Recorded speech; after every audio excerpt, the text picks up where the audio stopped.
Hello, welcome to Unicorn Princess Tarot. So, ito po yung reading natin for air sign, Gemini, Libra, and Aquarius. Take only what resonates. Hindi po ito magra-resonate sa lahat. So, kunin mo lang yung mga messages na magra-resonate para sa'yo. Kung ikaw ay hindi pa nakaka-subscribe sa ating channel, kahit na lang na subscribe button, notification bell, ma-appreciate ko po lahat ng likes, comments, and shares. If you want, pwede kang magpa-personal reading, King Tarot Reader, search mo lang siya sa Facebook. And, pwede nyo ako i-follow sa TikTok, guys, Unicorn Princess Tarot. Please do check it out. And, sana mag-iwan kayo ng comment sa baba. Sobrang ma-appreciate ko yun. Start na po natin ang reading air sign.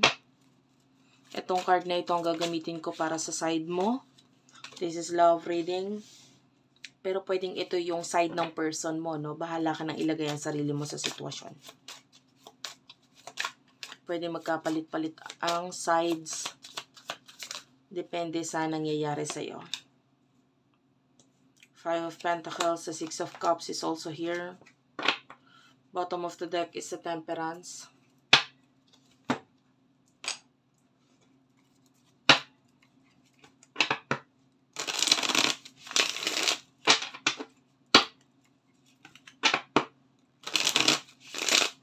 For the sign of air sign,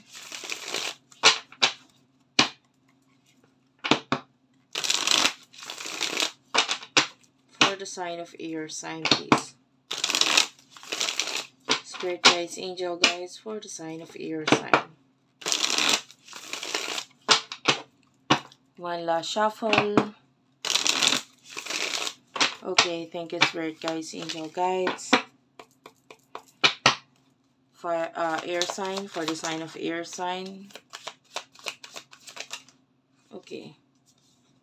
Hindi ko ito kukunin.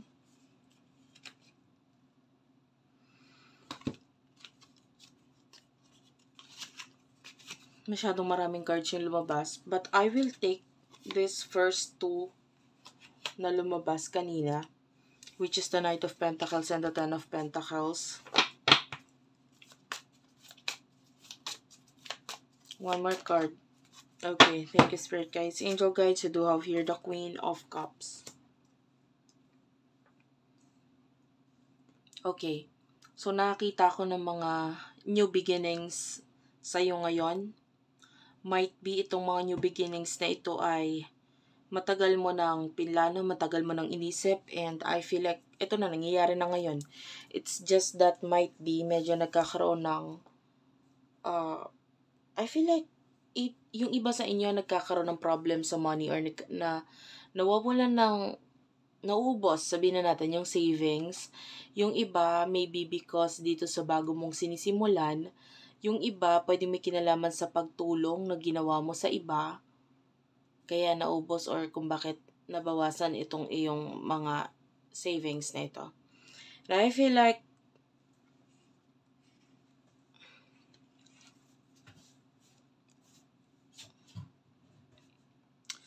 continuous pa rin tinutuloy-tuloy mo pa rin.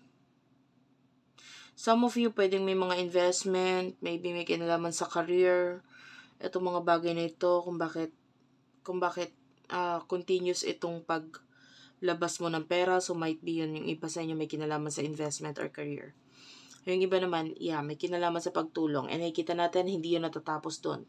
Tuloy-tuloy na pagtulong ang ginagawa mo. For some of you, pwedeng may kinalaman sa charity. Yung iba naman, might be may pagtulong sa mga friends mo, sa mga kilala mo, maybe family. I don't know, but I can see you losing money. Itong sa side naman ng person mo, kabaliktaran, I can see a lot of money coming here. Sa person na ito. It is because ang priority niya ngayon is paano paigtingin yung kanyang career. I feel like gusto ng person na ito kung ano yung ginagawa niya sa buhay. There's a lot of love in there, or might be masaya siya sa nangyayari sa kanya, masaya siya sa mga ginagawa niya sa buhay niya. And talaga nagbubunga ito na a lot of money here for your person.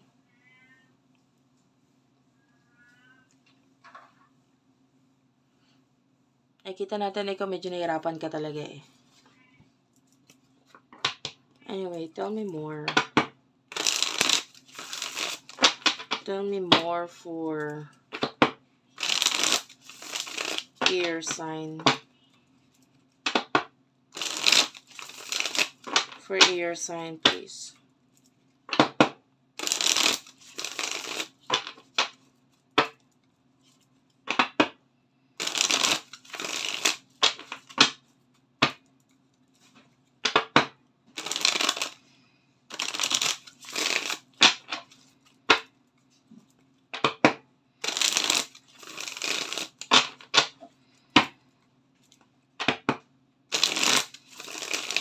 Okay, thank you, Spirit guys, Angel guys, for air sign.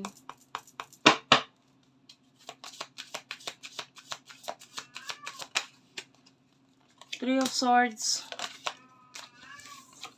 Nine of Cups, and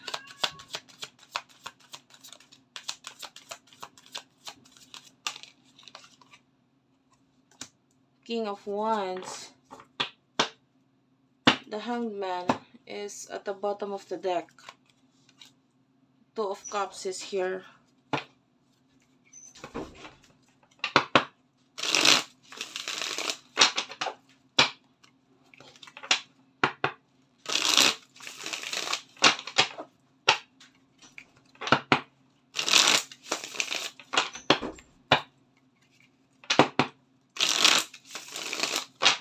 One last shuffle.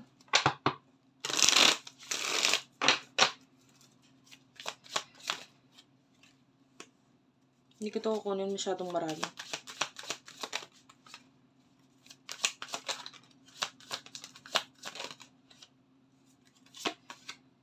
Seven of Pentacles. Bottom of the deck is the Four of Wands, the Magician, the Chariot, and the Strength card. Kung ano man yung situation, or I feel like yung person is in another relationship. Pwedeng ikaw ay nasa isang relationship then, or kung hindi man, might be minamanifest mo yung relationship with this person. I feel like may choices ka, or you do have someone else nakakonect, pero you're not happy dito sa kakonect mo nito. Like, I can see jealousy kasi you want this person, kaya lang parang hindi mo siya pwedeng makuha sa ngayon dahil nakikita natin you're waiting with the Hanged Man. Naghihintay ka na magkaroon ng some sort of ending para magkaroon ka ng chance for this person, and nakikita mo might be wala kayong chance eh. You feel like hindi ka welcome sa buhay niya or sa sitwasyon na ito sa inyong dalawa. Hindi pwede. And then yung person na ito is, nakikita natin whatever situation or relationship ang meron siya, mas lalong tumitibay ito. And I can see mas lalong tumitibay because money with the Ten of Cups and family are involved here. And nakikita natin na punong-puno ng happiness dun sa area na yon. I can see a lot of new beginnings. Kung ano man yung mga and dito, actually, malaking pagbabago dahil might be in the past. Hindi masyado nag-work out, nagkaroon ng malaking problema, but I feel like tapos na yon. Kung ano man yung mga naging problema in the past, tapos na yon. Your person or this person is focusing sa kung ano pa yung mararating ng kanyang like career, ng kanyang buhay.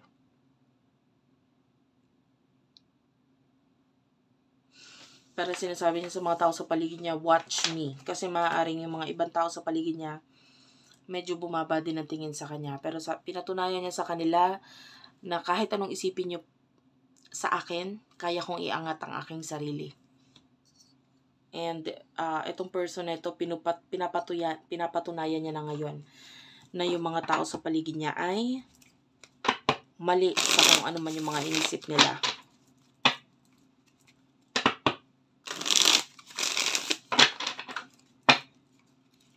Future for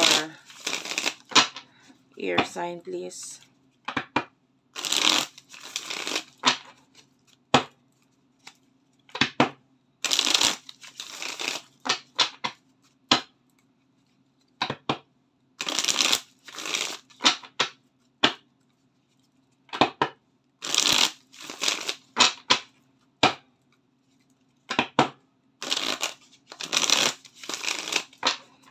One last shuffle.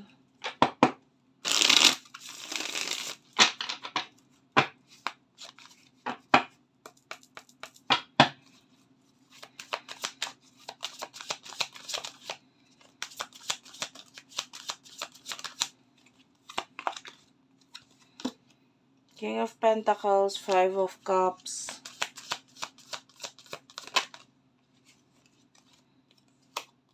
Seven of Swords. Bottom of the deck is the World.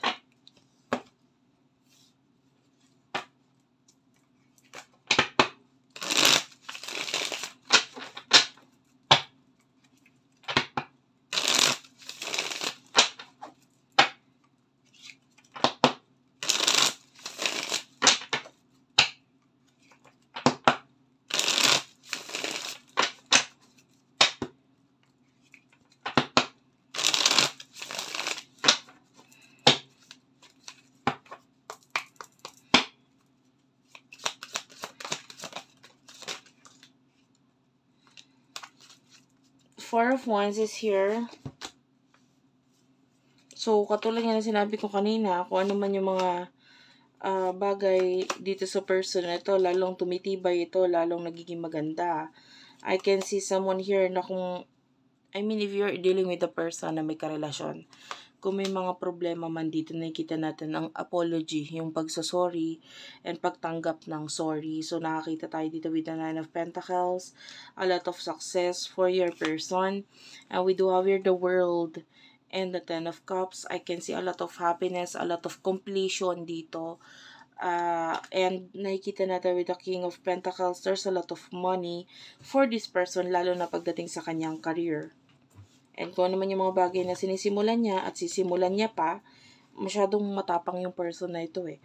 So, kaya nag-work out sa kanya, hindi siya kayang patumbahin ng kung sino man. Itong person na ito is like, kayang-kaya niyang takasan or alisan yung mga problema at pagsubok sa buhay niya. Actually, nalalagpasan niya yun eh. Kasi yung person mo is very well protected. Okay na okay yung sa side ng person mo actually. Pero pagdating din sa side mo, medyo nagkakaroon tayo ng problema because I feel like the more na lumalayo ka sa mga taong tumutulong sa'yo, ang mas lumalapit sa'yo or ang mas namamanifest mo is yung mga taong